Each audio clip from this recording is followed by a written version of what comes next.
Okay. So, Mr. Hayden, we're going to start today with touching and naming our letters. Okay. Okay.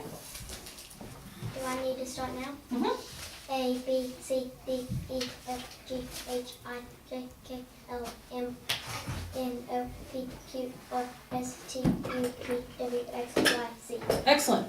So we know that the alphabet is made up of 26 letters. 26 letters. And if we take those letters and we divide them in half, what happens? Well, half of them half. Mm-hmm. So A through M we usually call our Beginning. beginning, and N through Z we call Final. the final, right? So let me show you something else. We can take that and we can break it down again, okay? So once you put these in order for me, in a row, okay? Do I just need to do it in a big long row? Mm-hmm. Okay.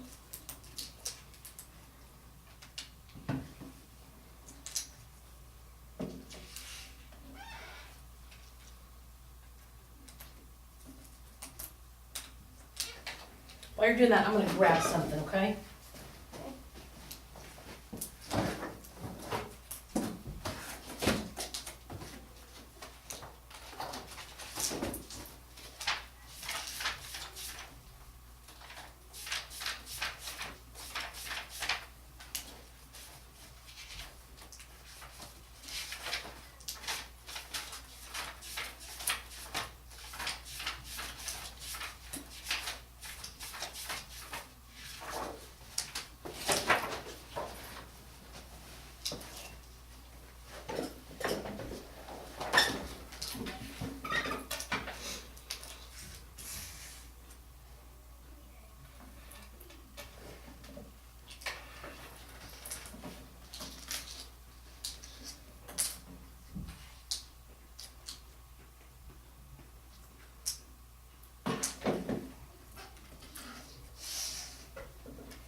Excellent.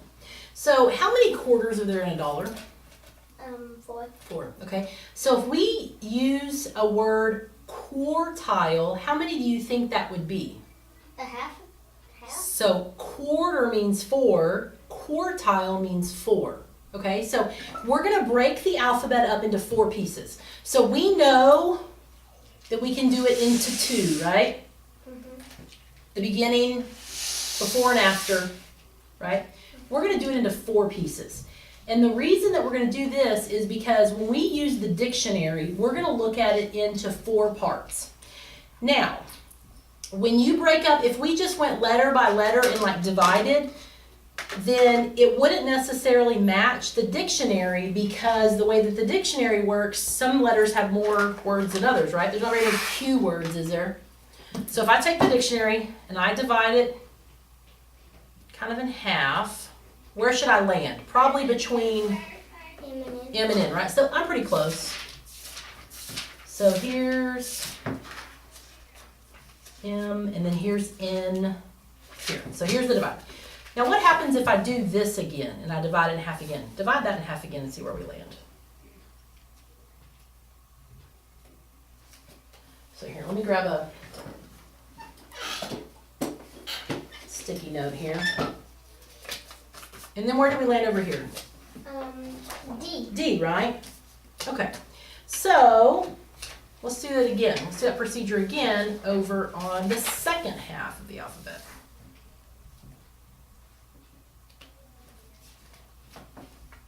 And I'm going to go back just a couple pages because of the way that there's some extra pages at the end. Okay, so we're going to go right here. So if I divide this into quartiles, I can say A through D. Okay, so A through D is going to be 1. And then I'm going to go E to L. And then M through R. And then S to Z. So here is a fun way to remember it, okay? So we're remembering the first letter of the quartile. Aliens eat marshmallow sandwiches. Dinosaurs love red zebras, okay? So that is kind of the way that we can divide up the alphabet. Now, when you're looking for a word, you're going to need to know kind of about where it is in the alphabet.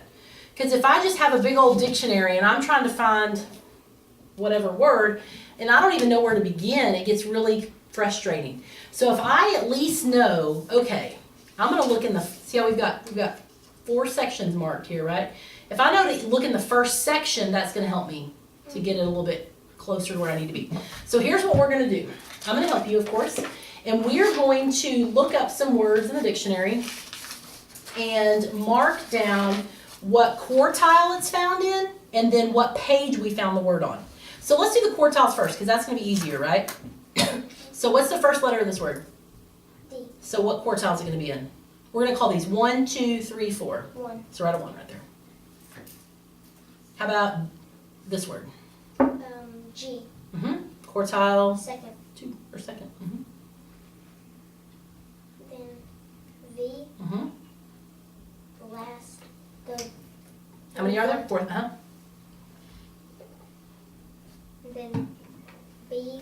That'd be first. Right. Yep. Then M would be third. T would be fourth. Okay. So let's look up, we're going to look in the first quartile, and we're going to look up this word. Now, the way that you look up words in the dictionary is you look for the guide words at the top of the page. So I'm going to look for something D-I. If I get to S, am I too far? Yes. Yeah, so go backwards, right? P, too far? Keep going backwards. Until I get to a point where I can see what page it might be on. So D-I-A, that sounds good, to D-I-E. Is it going to be on this page? Yes. You see it? Right there. Okay, so let's write the page number on the top of the page on our... So, 216. Now, I'm thinking instead of getting out of quartile 1, we should go ahead and do this one too. Yeah. Okay, so I'm going to let you lead this one. So you know that B comes before D, so you're going backwards. Here.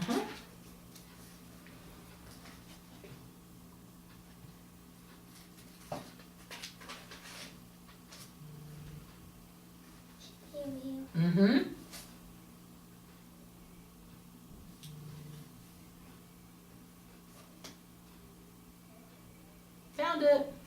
Let's write the page at the top. Oh, and it's on this one. Remember, because we skipped around. Okay. You want to do quartile 2 next? So we need to go to the second section. This is gone. So we're going to be somewhere in the middle, right? Because we're going to go from D to L. So we're gonna have to find G. Okay, so I'm at H, G, okay? G or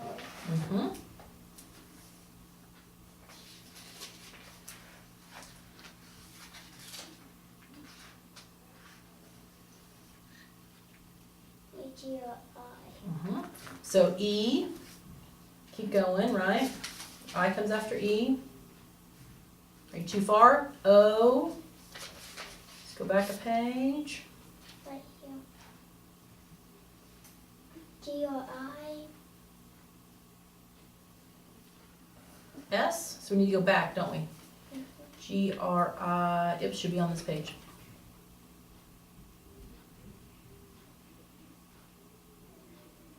I see it.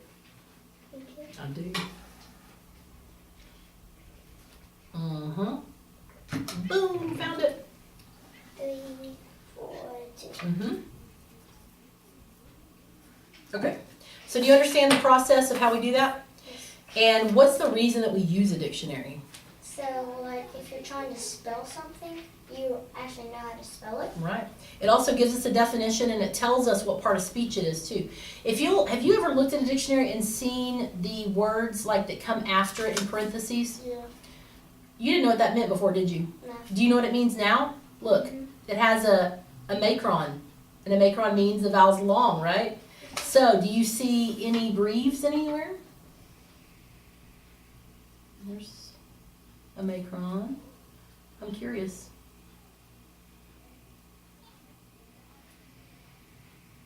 I don't see any right now, but we may be able to find some. So what we're doing in class is actually in the dictionary. That's kind of cool, huh? Okay, so we'll finish that a different day, but I want to move on and show you something else. We just saw that in the dictionary it showed the part of speech. And the part of speech something means what function it has as a word, right? So there's different ones, and you're in 4th grade, so you've heard of nouns and verbs and adjectives and stuff like that, right? Mm-hmm. Okay. So what we're going to do is an activity where we're going to talk about nouns. And a noun can be either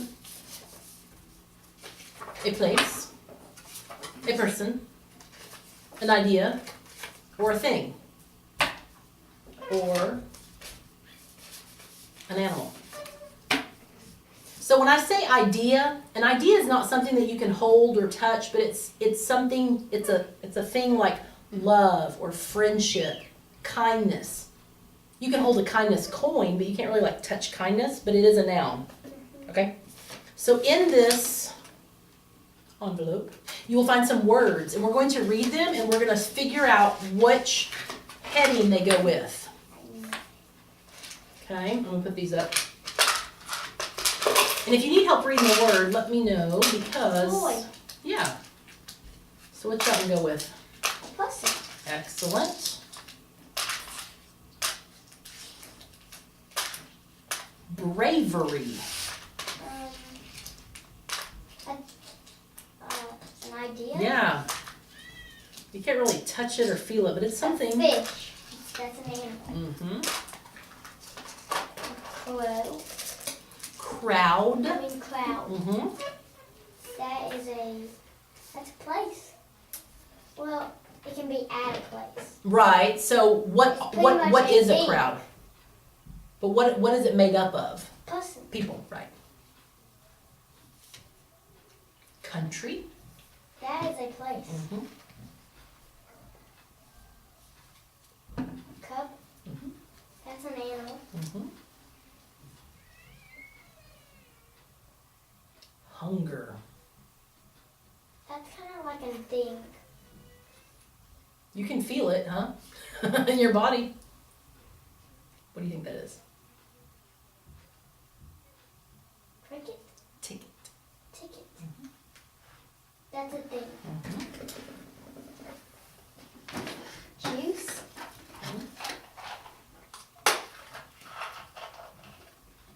Well, that's a thing too. Mm-hmm. Journey. Mhm. That's kind of like a thing, isn't it? Yeah. That one could maybe go under place too. I don't know. You go on a journey. I don't know. These are. Teacher. Oh, That's a plus. that's an animal. Just kidding.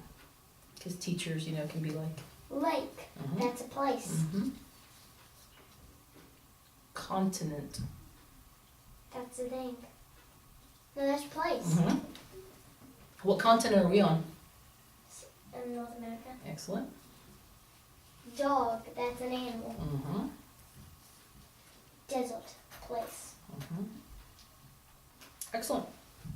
Cool. So you know what a noun is. Person, a place, a thing, an animal, or an idea. Let me give you a couple more without the card. How about happiness?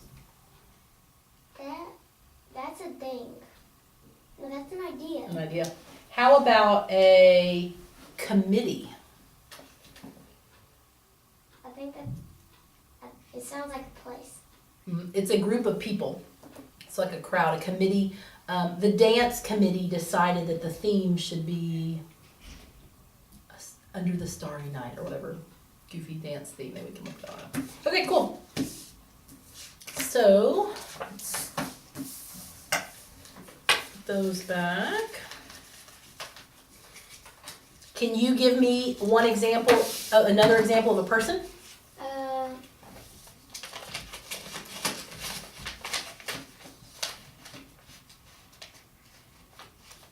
Like what a person does? No, give me just another noun. Give me another person.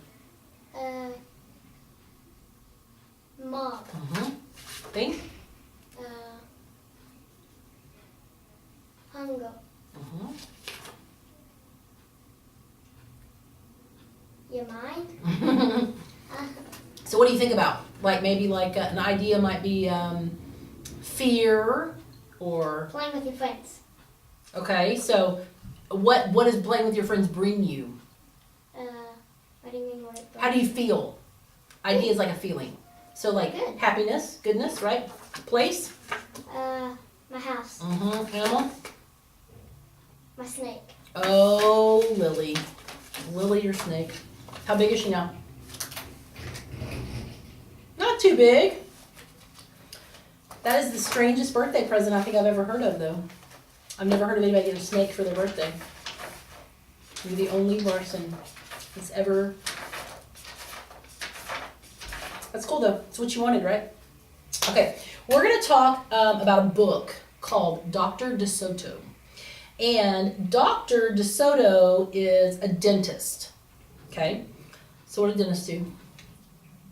Look at your teeth. All right, work on your teeth, right? So who is the dentist, and he has patients that are animals, and then his wife, Mrs. DeSoto, she's his assistant, and I think I know what this is. I think the fox might eat him. Oh. If you look on this book, it won an award. It says it was a Newbery Honor Book, which means that somebody liked it. It was a good book. So we're going to figure out what the problem is, and then how's the problem solved, and all that. But before we read, we need to know some words, okay? So we're going to talk about some words, and I am going to show you the word, and then we're going to go over them, and then I'm going to cut them up and mix them up, and we're going to see if we can match them up together, okay? Okay. And there was, okay. The first word is bicuspid. And a bicuspid means it has two cusps or points, like a molar tooth. So a bicuspid is one of the pointy teeth, has 2 points. Okay? Bi, you can remember like bicycle. Someone cut those up. Clenched. Clenched is like if you hold on to something tightly. His fist was clenched in anger, right? Extractor. You know what that one is? No. It pulls something out with great force or effort. An extractor is the thing that does it, or a person who does it. An extraction is what happens when you have a tooth pulled. One time I had to have a tooth pulled. This is so weird. And so I said, okay, that's fine. I'll go have my tooth pulled. And they said, well, there's a little problem, Miss Tucker. And I don't even think I was Miss Tucker then. I think I was Miss Patton, which is my name for it. Married. They said, your insurance will pay for them to take the tooth out of your mouth, but they will not pay for the shot to deaden your mouth. So I was like, well then I don't want a shot. And they're like, oh, you do? You don't want to do it without a shot? And I was like, but I don't want to pay it. And they're like, well, you have to. You have to pay for the shot. I was pretty mad. Isn't that weird? They pay for them to take out the tooth, but not for the shot. Morsel. A small amount of solid food, a mouthful. A morsel is going to be, do you know what they call? They call chocolate chips morsels. So it's like a little piece of something. And then timid. If someone is timid, then they're fearful. the timid little mouse ran into the hole or whatever, So right? did you get the tooth pulled? Yeah, I paid for it. I sucked it up and wrote the check. I was very upset though. Okay, so we've got timid, we've got morsel, we've got bicuspid, extractor, and clenched. So let's match them. Something that draws or pulls out, often with great force or effort. Closely squeezed, tightly together. Bicuspid, timid, morsel, or Can I come clenched. back to that? Hmm? Showing fear or lack of confidence.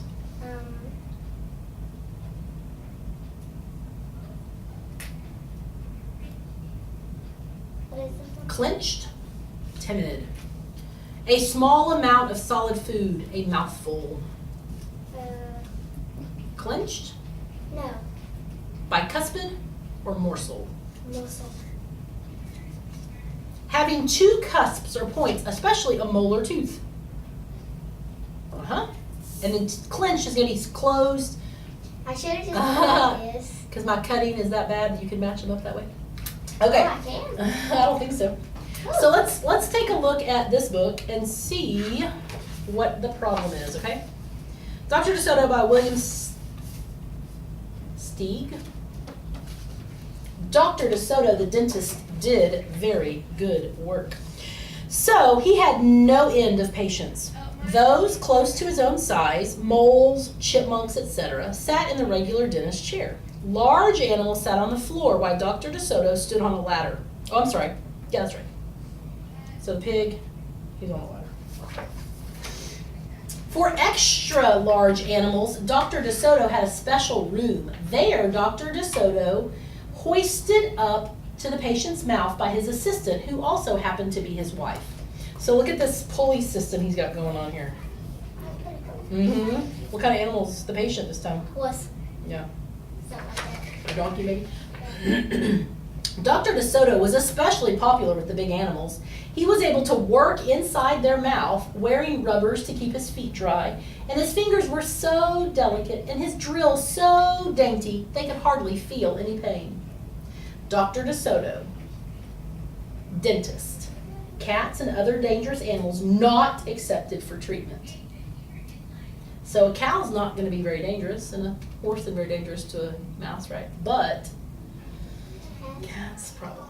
Being a mouse, he refused to treat animals dangerous to mice, and it said so on his sign. When the doorbell rang, he and his wife would look out the window.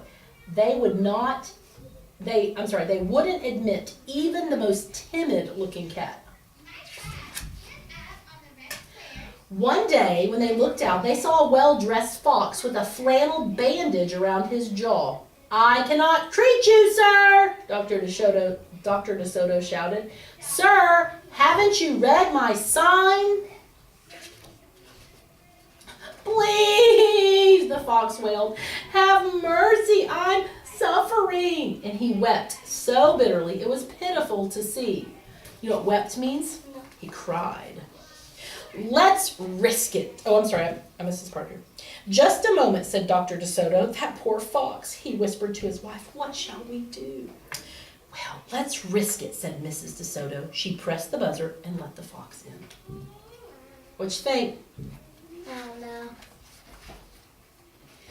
He was upstairs in a flash. "Bless your little hearts," he cried, falling to his knees. "I beg you, do something. My tooth is killing me." "Sit on the floor, sir," said Dr. DeSoto, "and remove the bandage, please." Dr. DeSoto climbed up the ladder and bravely entered the fox's mouth.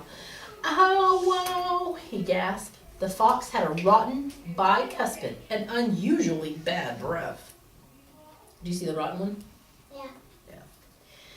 "This tooth will have to come out," Dr. DeSoto announced. "But we can make you a new one."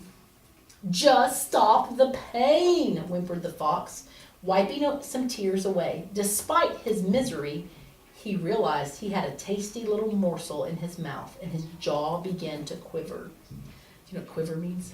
To shake. So he's, what does he want to do? He wants to eat it. Yeah, he's supposed to bite down, right? Keep open, yelled Dr. DeSoto. Wide open, yelled his wife. I'm giving you gas now, said Dr. DeSoto. You won't feel a thing when I yank that tooth. Soon the fox was in dreamland. Yummy, he mumbled. How I love them raw, with just a pinch of salt and dry white wine. They could guess what he was dreaming about. What? Mrs. DeSoto handed her husband a pole to keep the fox's mouth open. What do you think he was dreaming about? Eating them. Mice. Dr. DeSoto fastened his extractor to the bad tooth. Then he and his wife began turning the winch. Finally, with a sucking sound, the tooth popped out and was swaying in the air. The fox, I'm bleeding, the fox yelped when he came to. Dr. DeSoto ran up the ladder and stuffed some gauze in the hole. The worst is over, he said. I'll have your new tooth ready tomorrow. Be here at 11 sharp. The fox, still woozy, said goodbye and left. On his way home, he wondered if it would be shabby of him to eat the DeSotos when the job was done. What do you think? He's going to. It'd be pretty crummy to eat them, wouldn't it? After hours, Mrs. DeSoto molded a tooth of pure gold and polished it. Raw with salt, indeed, muttered Dr. DeSoto. How foolish to trust the fox. He didn't know what he was saying, said Mrs. DeSoto. Why should he harm us? We're helping him. Because he's a fox, said Dr. DeSoto. They're wicked, wicked creatures. That night, the DeSotos lay awake, worrying. Should we let him in tomorrow? Mrs. DeSoto wondered. Once I start a job, I finish it. My father was the same way. We must do something to protect ourselves, said his wife. They talked and talked until they formed a plan. I think it'll work, said Dr. DeSoto. A minute later, he was snoring. Pardon the interruption. Teachers and students. Students at ride bus 574 today will be loading on bus 204. Again, if you ride 574, today you will ride bus 204. The next morning, promptly at 11, a very cheerful fox turned up. He was not feeling a particle of pain. When Dr. DeSoto got into his mouth, he snapped it shut for a moment and then opened wide and laughed. Ha! Just a joke, he chortled. Be serious, said the dentist sharply. We have work to do. His wife was lugging a heavy tooth up the ladder. Do you remember why it's so heavy? No. It was made of solid gold. Oh, I love it, exclaimed the fox. It's just beautiful. Dr. DeSoto set the gold tooth in its socket and hooked it up to the teeth on both sides. The fox caressed the new tooth with his tongue. My, it feels good, he said. I really shouldn't eat them. On the other hand, how can I resist? We're not finished, said Dr. DeSoto, holding up a large jug. I have a remarkable preparation developed only recently by my wife and me. With just one application, you can be rid of toothaches forever. How would you like to be the one to receive this unique treatment? Do you think there's really such a thing? No. I certainly would, declared the fox. I'd be honored. He hated any kind of personal pain. You will never have to see us again, said Dr. DeSoto. No one will ever see you again, the fox said to himself. He had definitely made up his mind to eat them with the help of his brand new tooth. Dr. DeSoto stepped into the fox's mouth with a bucket of the secret formula and proceeded to paint each tooth. He hummed as he worked. Mrs. DeSoto stood by on the ladder, pointing out spots he missed. The fox looked very happy. When the dentist was done, he stepped out. Now close your jaws tight and keep them closed for a full minute. The fox did what he was told, and he tried to open his mouth, but his teeth were stuck together. Excuse me, I should have mentioned, said Dr. DeSoto, you won't be able to open your mouth for a day or two. The secret formula must permeate the dentine. The dentine is the top layer of your tooth. Oh, but don't worry, no pain ever again. The fox was stunned. He stared at Dr. DeSoto, then at his wife, and they smiled and waited. All he could do was say, thank you very much. Because he got his mouth closed. Through his clenched teeth, and he got up and get up and leave. He tried to do so with dignity. Then he stumbled down the stairs in a daze. Dr. DeSoto and his assistant had outfoxed the fox. They kissed each other and took the rest of the day off. The end.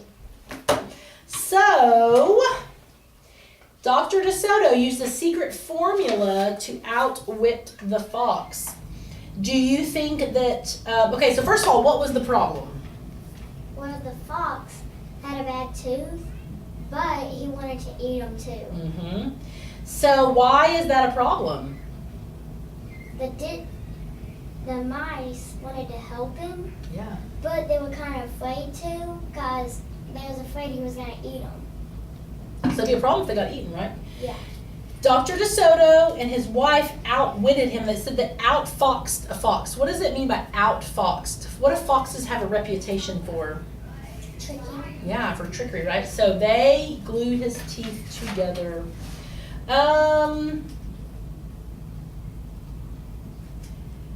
How would you compare and contrast the fox and the doctor? Like how. Like So let's the difference of yeah. Let's talk about some things that. So let's do things that are. So we've got fox and Both. doctor. How are they the same? They're both animals. Yeah, animals. What about the fox? What's going on with him? Bigger. He's bigger. Yeah.